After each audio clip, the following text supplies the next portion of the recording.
நாங்க அங்க வந்து ஃபேமிலியா செட்டில் ஆனா சொத்துக்கள் வைத்துக் கொள்ளலாமா? நல்லா புரிஞ்சுக்கோங்க. கைலாசத்துக்குள்ள யாருக்குமே எந்த சொத்துரிமையும் கிடையாது.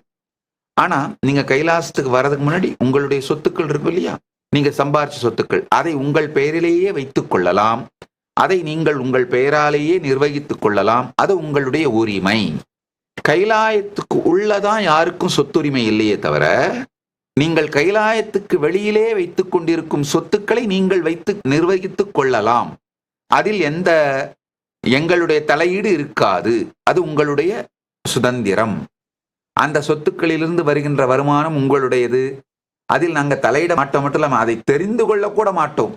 அது என்னன்னு தெரிஞ்சுக்க கூட மாட்டோம். அதுல தலையிடவும் மாட்டோம். அதுக்கு எங்களுக்கு சம்பந்தம் கிடையாது. சோ இதுதான் உங்கள் சொத்துக்களை பற்றி கைலாயம் எடுக்கின்ற முடிவுகள். எங்களுடைய ஸ்டாண்ட் இதுதான். நீங்க கைலாயத்துக்கு வரும் பொழுது உங்க பேர்ல எவ்வளவு சொத்து இருக்கு, நீங்க எவ்வளவு பணம் வச்சிருக்கீங்க, இந்த இன்ஃபர்மேஷனை நாங்க கேட்க கூட மாட்டோம்.